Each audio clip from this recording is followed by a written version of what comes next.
नमस्कार, मैं हूं बिलाल और आप देख रहे हैं नेशन 24 न्यूज। और चलिए बुलेटिन में सबसे पहले बात करेंगे जबलपुर की। आपको देखिए जबलपुर के नवनियुक्त कलेक्टर डॉक्टर इलैयाराजा आज कलेक्ट्रेट पहुंचे। वहीं उन्होंने यहां पर कर्मवीर शर्मा से मुलाकात करने के बाद कामकाज संभाल लिया है और उन्होंने औपचारिक बातचीत में कहा है कि कलेक्टर कर्मवीर शर्मा के कार्यकाल में जबलपुर में विकास जिस तेजी गति से हुआ है वो आगे भी लगातार जारी रहेगा।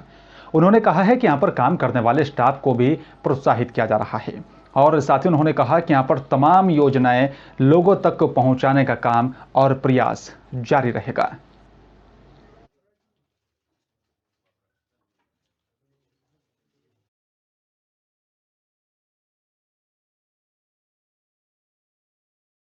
यहाँ पर छिंदवाड़ा के यहाँ पर पिछले 2 वर्षों से छात्रवृत्ति नहीं मिलने से नाराज छात्र छात्राओं ने यहाँ पर जल सत्याग्रह सरकार को जो है चूड़ी भेंट कर धरना प्रदर्शन किया और अब नेशनल हाईवे को भी जाम कर दिया था। और बताया जा रहा है कि सरकार को यहाँ पर चेतावनी दी गई कि यहाँ पर मांग पूरी ना होने पर निरंतर आंदोलन चलता रहेगा। और एनएसयूआई की तरफ से जिला एनएसयूआई अध्यक्ष आशीष साहू के यहाँ पर नेतृत्व में यहाँ पर ब्लॉक अध्यक्ष एसडीएम और का भी यहाँ पर घेराव नागपुर हाईवे जाम कर दिया गया था।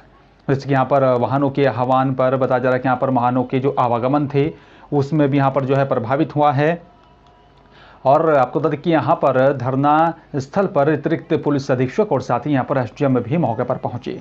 आशीष साहू और साथ यहाँ पर छात्र नेताओं से तीखी नोकझोंक हुई है और मामले को बढ़ता देख यहाँ पर पुलिस की तरफ से बलपूर्वक जिलाध्यक्ष आशीष साहू को गिरफ्तार कर जबरदस्ती धरने को खत्म करवाया। हमारी 2 सूत्री मांग जो हम विगत बहुत दिनों से हम कर रहे हैं, इसमें हमारी पहली मांग ये थी कि 2 वर्ष से जो एसटी एससी ओबीसी की स्कॉलरशिप नहीं आई है छात्रों की, ना गृह आवास का पैसा है, ये जल्द से जल्द बच्चों के खाते में डालें। जैसे बच्चों को कोरोना महामारी का टाइम चल रहा है, बच्चों के पास फीस पटाने को पैसा नहीं है, परीक्षा फीस पटाने को पैसा नहीं है। इस टाइम पे बच्चों के सवाने परिवार की आर्थिक स्थिति भी खराब है, तो बच्चों की स्कॉलरशिप नहीं डलेगी तो बच्चा कैसे आगे की पढ़ाई कर पाएगा। दूसरी मांग हमारी ये थी, कोविड का टाइम चल रहा है, इस महामारी में बच्चा आप ऑफलाइन एग्जाम लेता है, ठीक है, इसमें एक फरमान जारी किए हैं हमने उस शिक्षा मंत्री मोहन यादव ने कि ऑफलाइन एग्जाम होंगे। ऑफलाइन एग्जाम जब लेंगे उसमें बच्चों में शिक्षक भी उसकी चपेट में आएंगे, बच्चे भी उसकी चपेट में आएंगे।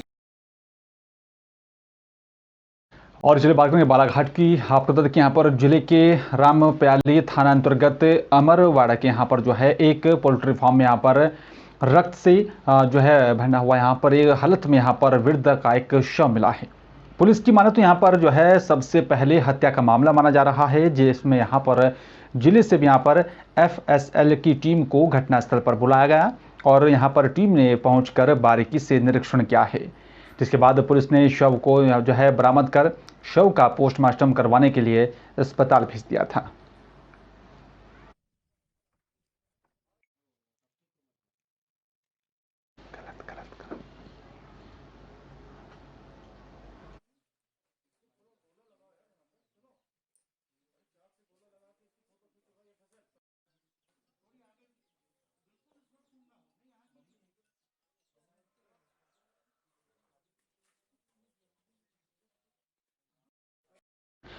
और चलिए बात करें एक ऐसे परेशान मासूम की जिसकी कहानी सुनकर आप भी रोने को मजबूर हो जाएंगे, आपका दिल भी पसीजने लगेगा। जी हाँ, जन्म से पहले पिता का साया सर से उठ जाता है और जन्म के बाद माँ भी हिंसक घटना में चल बसी। तो वहीं बहन ने यहाँ पर किसी बीमारी के चलते दम तोड़ दिया। हालात के यहाँ पर इस भयानक मंजर से गुजरने के बाद सामाजिक और आर्थिक बदहाली का दंश झेल रहा 11 वर्षीय मासूम शाहिल मेरावी है। आपको बता दें कि जिसकी जिंदगी आज कई सवालों को जन्म दे रही है। आखिर शाहिल पहले अपनी शिक्षा पूरी करें या फिर परिवार की जिम्मेदारी को संभाले। एक आंख से अंधा मासूम शाहिल परसवाड़ा जनपद की ग्राम पंचायत झिरिया के बताया जा रहा है कि यहाँ पर खुर्सी टोला का निवासी है, जो कि प्राथमिक शाला में कक्षा 5वीं का छात्र है, जिसकी बूढ़ी दादी के अलावा और कोई इस दुनिया में नहीं है। जन्म के पूर्व पिता की मृत्यु हो जाती है तो वहीं यहाँ पर जन्म के बाद किसी हिंसक घटना में मां की हत्या कर दी जाती है। फिर उसके बाद यहाँ पर कालांतर में यहाँ पर तेज बुखार से बड़ी बहन की भी मौत हो जाती है। इन अप्रिय घटनाओं के बाद शाहिल पूरी तरह से टूट चुका है और उसकी जिंदगी मानो अब पूरी तरह से बदल गई है। इस पूरी दुनिया में उसकी दादी के सिवा कोई और नहीं है। बेटा आपका? साहिल मेरा भी शाहिल, आपकी ड्रेस कहाँ है, स्कूल ड्रेस? घर पर है। तो पहन के क्यों नहीं आए आप छुट्टी के दिन, आज पहला दिन है, काफ़ी लंबी छुट्टी के बाद आपका पहला दिन है आज, फिर आप ड्रेस पहन के क्यों नहीं आए? बाल क्यों नहीं कटवाते आप सर की? कटवाएंगे, कब कटवाओगे? अभी पैसा मिलेगा तब। किस बात का पैसा? बाल कटवाने का पैसा मिलता है? नहीं, पैसे कमाए हैं तीन के। हाँ, पैसे कमाए हैं तीन के। पैसे कमाए हो आपने? ये कहाँ गए थे कमाने? ईटा भट्टी। आप ईटा भट्टी में पैसे कमाने गए थे? हाँ, कब गए थे? वो दी। कब? अभी छुट्टी मिली तब? जैसे कि आपके द्वारा संज्ञान में लाया गया कल, और हमारी टीम आज से कल तक उस गांव का विजिट कर लेगी, और बच्चा जो है जिन योजनाओं में पात्र है, बीपीएल कार्ड अगर हो सकता है तो बीपीएल कार्ड, राशन, साथ ही साथ उसकी काउंसलिंग करेंगे। अगर वो स्कूल जाना चाहेगा तो हम उसको हॉस्टल में भर्ती कराकर शिक्षा के लिए प्रेरित करेंगे, और परिवार का जो भी आर्थिक सहयोग हो पाएगा वो पंचायत के माध्यम से कराएंगे। और चलिए बात करेंगे बालाघाट की। आपको बता दें कि बालाघाट जिले के यहाँ पर मलाजखंड थाना पुलिस ने नोट तिगुने करने का झांसा देकर ठगी करने वाले 2 आरोपियों को गिरफ्तार कर लिया है। पुलिस ने यहाँ पर इनके पास से ठगी कर यहाँ पर लूटा हुआ सामान भी जब्त कर लिया।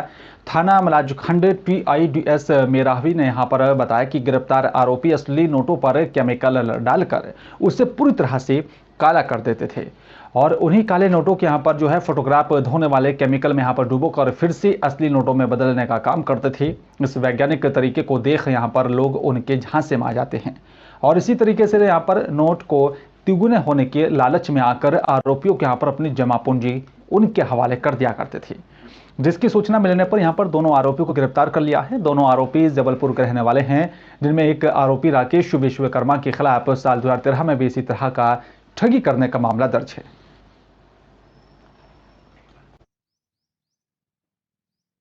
कल दिनांक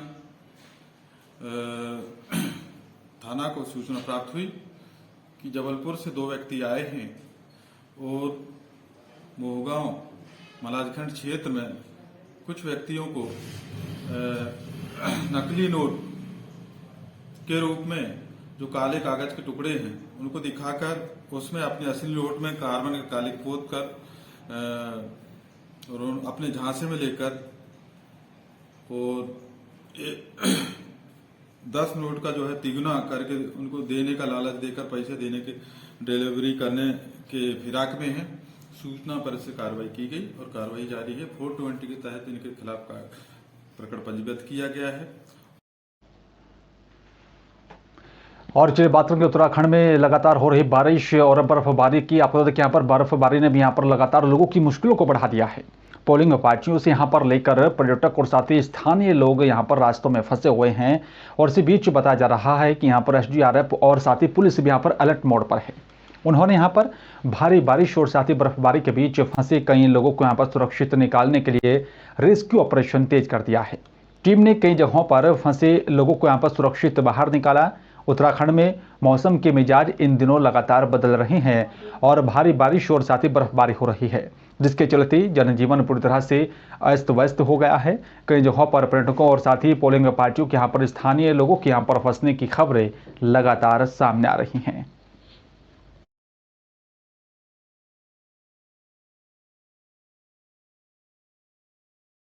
अगली खबर की आप बता दें कि यहाँ पर कांग्रेस भवन में यहाँ पर आज पत्रकारों को संबोधित करते हुए यहाँ पर दिग्विजय सिंह ने बताया कि यहाँ पर उत्तराखंड में विधानसभा चुनाव होने जा रहे हैं। कांग्रेस ने यहाँ पर जो अपना घोषणा पत्र जारी किया वो यहाँ पर काबिल तारीफ है, और 4 धाम 4 काम को लेकर अपने मैनिफेस्टो में जो रखा है, उन्होंने कहा कि केंद्र और साथ ही राज्य सरकार पर आरोप भी लगाते हुए कहा कि आज गैस के दाम बीजेपी ने इतने बढ़ा दिए हैं कि यहाँ पर आम आदमी को यहाँ पर गैस के लिए दाम भी नहीं जुटा पा रहा है। अगर उत्तराखंड में हमारी सरकार बनती है तो यहाँ पर गैस सिलेंडर 500 रुपए में देने का काम किया जाएगा, और जो युवा बेरोजगार घूम रहा है, जो विकास नहीं हुआ, हमारी सरकार आने के बाद युवाओं को रोजगार दिया जाएगा और साथ ही विकास में तेजी लाने का काम किया जाएगा। और चलिए बात करेंगे अगली खबर की। आपको बता दें कि यहाँ पर उत्तराखंड में यहाँ पर कक्षा 1 से लेकर कक्षा 9 तक यहाँ पर जो है विद्यार्थियों के लिए जो है स्कूल खोले जा रहे हैं। और आपको बता दें कि यहाँ पर उत्तराखंड के मुख्य सचिव ने यहाँ पर यह भी आदेश जारी कर दिया है कि यहाँ पर सोमवार से कक्षा 1 से लेकर कक्षा 9वीं तक यहाँ पर सभी विद्यार्थियों के लिए स्कूलों को खोला जा रहा है। चाहे वो स्कूल यहाँ पर सरकारी हो या फिर प्राइवेट हो, सभी स्कूलों को खोलने का आदेश जारी कर दिया है। कक्षा 10 से लेकर 12वीं तक के यहाँ पर विद्यार्थी स्कूल जा रहे थे, जिनकी यहाँ पर भौतिक पढ़ाई भी जारी थी। और इसी बीच आपको बता दें कि कक्षा 1 से लेकर यहाँ पर 9वीं तक के यहाँ पर जो भी विद्यार्थी हैं, उनकी जो है अब पढ़ाई फिर से यहाँ पर शुरू हो जाएगी। और चलिए बात करेंगे हरिद्वार की। आपको बता दें कि यहाँ पर हरिद्वार से जो है आपको बता दें कि अत्याधुनिक संसाधनों से संयुक्त सिटी पेट्रोल वाहनों को एसएसपी हरिद्वार की तरफ से यहाँ पर फ्लैग ऑफ कर आम जनता की सुरक्षा में सहायता के लिए रवाना कर दिया गया। आपको बता दें कि यहाँ पर अपराध एवं कानून व्यवस्था की दृष्टि से उत्तराखंड पुलिस की तरफ से यहाँ पर नया प्रोग्राम किया जा रहा है, जिसमें अत्याधुनिक संसाधनों से संयुक्त सिटी पेट्रोल और हाईवे पेट्रोल कार का गठन किया गया है, जिसमें यहाँ पर उत्तराखंड को यहाँ पर 13 सिटी पेट्रोल साथ ही 4 बुलेट मोटरसाइकिल प्राप्त हुई हैं।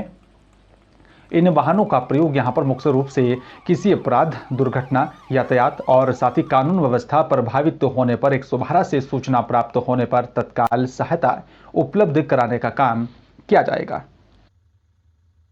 जैसा कि आप जानते हैं कि बदलते हुए परिवेश में पुलिस के आधुनिकीकरण की भी लगातार आवश्यकता महसूस की जाती रही है। तो इसी दृष्टिकोण से आज यहाँ पर हमने 11 जो स्कॉर्पियो व्हीकल्स हैं, ये हमने यहाँ से आज फ्लैग ऑफ किए हैं। जिनमें से हमारी 7 पेट्रोल कार हैं, 3 हाईवे हैं और 1 हमारी ट्रैफिक जो कंट्रोल की गाड़ी है वो। तो टोटल ये 11 गाड़ियाँ आज रवाना हुई हैं। ये जनपद के विभिन्न रूट्स पे लगातार गश्त वगैरह करेंगी और एज ए फर्स्ट रिस्पॉन्डर कभी भी कहीं कोई दुर्घटना होती है या कोई क्राइम होता है तो उसमें सबसे पहले पहुँचने वालों में ये गाड़ियाँ होंगी। उत्तराखंड में चुनावी सरगर्मियां तेज हो रही हैं और लक्सर में इस बार लक्सर की जनता किन मुद्दों को लेकर वोट करेगी, किस प्रत्याशी को यहां पर चुन करके विधानसभा भेजेगी, इसको लेकर जनता से खास बातचीत की हमारे उत्तराखंड प्रभारी रामगोपाल ने। क्या कुछ कहना है जनता का? भी तेज हो गई है और हरिद्वार देहात क्षेत्र यानी कि लक्सर में के जो मेन बाजार है वहाँ मौजूद है। कुछ लोग हमारे साथ में मौजूद हैं, इनसे बातचीत करेंगे क्योंकि इस बार चुनाव में क्या मुद्दे रहने वाले हैं। पार्टी के प्रत्याशियों के साथ साथ में कुछ निर्दलीय प्रत्याशी भी मैदान में हैं। क्या नाम है आपका? राजेंद्र नाथ जी, जिस तरीके से कुछ दलीय प्रत्याशी के साथ साथ निर्दलीय भी मैदान में है, इस बार चुनाव में क्या मुद्दे रहने वाले हैं, किस तरीके का प्रत्याशी चुनोगे? चुनाव में लक्सर का विकास सबसे बड़ी मुद्दा है। अच्छा, जो मौजूदा विधायक है उनका क्या रहा? उन्होंने 10 साल के अंदर अपना विकास खूब किया, लेकिन लक्सर का तो बिल्कुल विनाश ही किया। क्या मुद्दे हैं लक्सर के? लक्सर में कोई डेवलपमेंट का कोई भी सेंटर नहीं है, कोई क्रीड़ा का जो बच्चों के खेलने का स्थान है, स्टेडियम, उसकी कोई व्यवस्था नहीं है। अंडरपास एक था, उसका झूठा उन्होंने उद्घाटन कर दिया, जिसका कोई टेंडर नहीं हुआ, कोई कुछ नहीं हुआ, उसका झूठा उन्होंने उद्घाटन कर दिया, जिससे जनता के अंदर बहुत रोष है। और वो तो कह रहे हैं कि हमने इसका उद्घाटन किया है, लेकिन घोषणा भी कर चुके हैं मुख्यमंत्री, और साथ में खेल का मैदान, कई ऐसे मुद्दे हैं जिनको वो बोल रहे कि हम लक्सर में लेके आए। एक ऐसी घोषणा जो धरातल पे उतरी वो बता दें, दिखा दें, जनता के सामने मुकाबला करें। आमने सामने बैठ के मैं डिबेट करने के लिए तैयार हूँ उनसे। तो इस बार किसको भेजेंगे? जो बेहतरीन प्रत्याशी होगा, और अभी तक व्यापारी वर्ग से अजय वर्मा सबसे ऊपर। आम आदमी मौजूद है। इस बार चुनाव में क्या मुद्दे रहेंगे, क्योंकि महिलाओं का भी खास तौर पर क्या रहने वाला है इस बार, कैसे प्रत्याशी चुनोगे? बढ़िया रहेगा। किसको चुनोगे इस बार? इस बार विकास को, यानी कि विकास के मुद्दे भी रहने वाले हैं। कुछ और लोग भी हमारे साथ में। आप क्या नाम है आपका? सतपाल है जी। सतपाल जी, क्या मुद्दे रहने वाले हैं, किस प्रत्याशी को पसंद करेंगे इस बार? मुद्दे तो देखो, पसंद तो उसकी है जो मान लो विकास करेगा, विकास की जो बात करेगा उसके पास वोट होगा, है जी। अगर विकास नहीं, विकास तो कुछ होया नहीं इतना खास। विकास अगर करेंगे तो आगे भी उन्हें 10 सालों में जो विधायक रहे उनके द्वारा कोई विकास नहीं हुआ? कोई विकास नहीं हुआ। आपका क्या नाम है? रवि चौधरी। किस तरीके का प्रत्याशी चुनोगे इस बार, क्योंकि दलीय प्रत्याशी के साथ साथ में निर्दलीय भी मैदान में है, क्या इस बार सोच है, क्या मुद्दे रहने वाले हैं? मेन मुद्दा तो यहाँ डेवलपमेंट का है, और हरिद्वार जो क्षेत्र है वो बड़े बहुत प्रसिद्ध है पूरे विश्व में, और उसमें एक छोटी सी विधानसभा है, ये लक्सर विधानसभा है, इधर खानपुर है। इसमें ज़्यादातर मुद्दे किसानों के, व्यापारियों के हैं।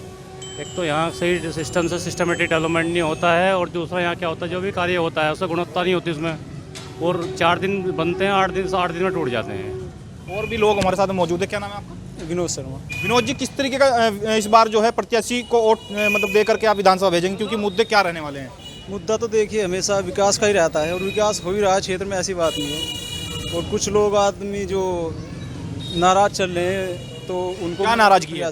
नाराजगी बस जातिगत जो राजनीति हो रही है क्षेत्र में, उसी के आधार पर नाराजगी चल रही है। अगर वो जो उससे ऊपर उठ का आएगा वोट तो यानी लोग कि बाग उसे देंगे। आप कहते हैं कि पार्टी ने काम किया है, यानी कि जो मौजूदा विधायक हैं। हाँ, काम तो खैर किया फिर है, विरोध किस लेकिन चीज़ का झेलना पड़ रहा है? विरोध ये है कि जो जातिगत राजनीति क्षेत्र में उभरी हुई है, अगर उससे ऊपर उठ जाएंगे तो वोट देंगे लोग बाग, ऐसी बात। और भी लोग हमारे साथ में, यानी कि जाति का भी मामला सामने है। आप किस तरीके के प्रत्याशी चुनोगे इस बार? यहाँ की जनता एक बहुत अच्छे कैंडिडेट का चयन करना चाहती है, क्योंकि जो हमारे विधायक जी 10 साल से यहाँ लक्सर में विधायक पद पर रहे हैं, उनसे लोग बाग नाराज़ हैं। नाराज़गी लोगों की ये है, कोरोना के समय में गरीब का उन्होंने कोई ध्यान नहीं करा। किसी गरीब से आके ये नहीं पूछा कि क्या तुम्हें समस्या है। क्षेत्रीय विधायक की जिम्मेदारी होती है जो गरीब व्यक्ति है उनका सहारा बने। वो तो कह रहे हैं कि जो बाहरी प्रत्याशी आ रहे हैं और मैं एक अकेला सा हूँ स्थानीय, और कुछ लोग वोट काटने के लिए खड़े हैं, लेकिन मैंने कोरोना काल में काफ़ी काम किया है।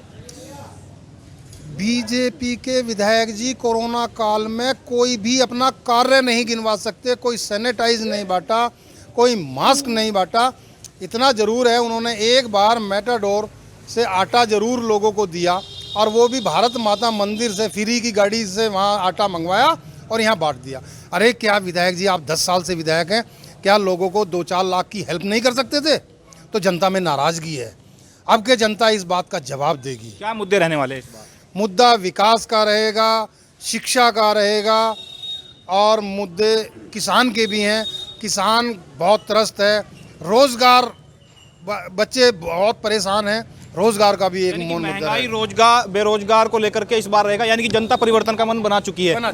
तो ये जिस तरीके से लक्सर की जो जनता है वो कह रही है कि इस बार परिवर्तन का जो मन है जनता वो बना रही है। आने वाले समय में देखना होगा कि किस प्रत्याशी को चुन करके विधानसभा भेजती है। कैमरा पर्सन के साथ रामगोपाल, नेशनल 24 लक्सर। और चलिए बात करेंगे अगली खबर की। सरगर्मी तेज हो गई। यहाँ पर जो है बीजेपी ने एक बार फिर से यहाँ पर प्रेस वार्ता कर जो है पूर्व मुख्यमंत्री हरीश रावत और साथ ही कांग्रेस पर हमला बोला है। उन्होंने कहा है कि पूर्व मुख्यमंत्री हरीश रावत अपनी जेब में यहाँ पर टोपी रखकर घूमते हैं, और साथ ही यहाँ पर कांग्रेस जो है घोषणा पत्र कांग्रेस ने जो जारी किया है उस पर बड़े वादे किए गए। तो यहाँ पर कांग्रेस बताती है कि अपन उनको किस तरह से पूरा करेंगे। नरेश बंसल, जिन राज्यों में यहाँ पर कांग्रेस से सरकार है उन राज्यों में क्या हुआ, उन वादों का, जिन वादों को वहां पर की जनता से किया गया था। साथ ही यहाँ पर नरेश बंसल ने हरीश रावत की हर तरीके से उनको कई मुद्दों पर घेरने की यहाँ पर कोशिश की है।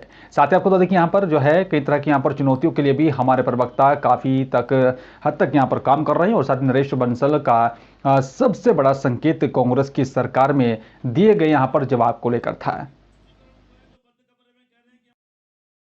तो चलिए बात करेंगे, आपको बता दें कि यहाँ पर जो है आलिया भट्ट की अपकमिंग फिल्म गंगूबाई काठियावाड़ी की, आपको बता दें कि उसके यहाँ पर जो है ट्रेलर रिलीज हो चुका है, और लंबे समय से यहाँ पर फैंस को भी यहाँ पर फिल्म के ट्रेलर का इंतजार था, और आखिरकार यहाँ पर ट्रेलर सबके सामने आ चुका है। गंगूबाई काठियावाड़ी का ट्रेलर बेहद यहाँ पर शानदार है, जिसमें यहाँ पर आलिया भट्ट का एक दबंग अवतार नजर आ रहा है। आलिया के साथ यहाँ पर फिल्म में अजय देवगन भी हैं और संजय लीला भंसाली की यहाँ पर इस फिल्म गंगूबाई काठियावाड़ी में यहाँ पर एक्टर अजय देवगन की यहाँ पर एंट्री भी धमाकेदार है।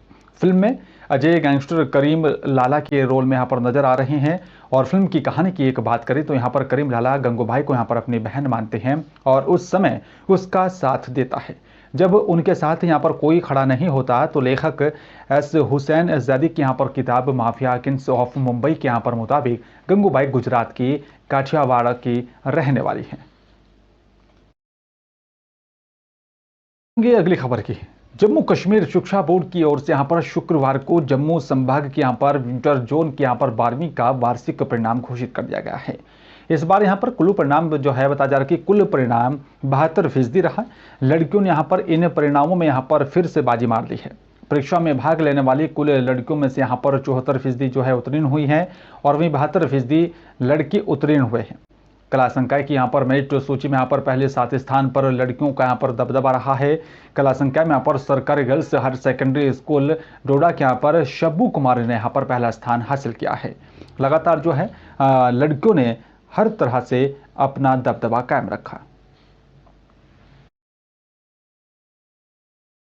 अगली खबर की आपको बता दें कि गोवा में यहाँ पर आम आदमी पार्टी प्रमुख अरविंद केजरीवाल ने कहा है कि यहाँ पर गोवा में अनुसूचित जनजाति समाज के लिए आप 8 पॉइंट एजेंडे का ऐलान कर रही है।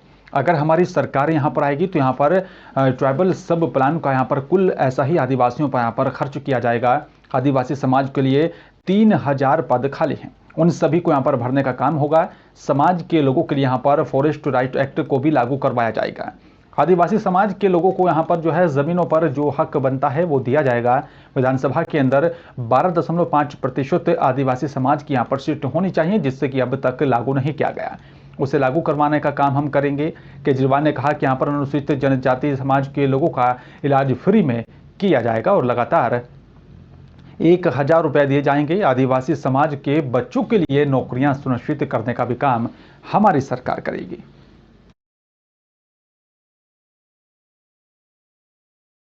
और फिलहाल इस बुलेटिन में मेरे साथ सिर्फ इतना। बाकी देश दुनिया की तमाम खबरों के लिए आप देखते रहे नेशन 24 न्यूज। नमस्कार।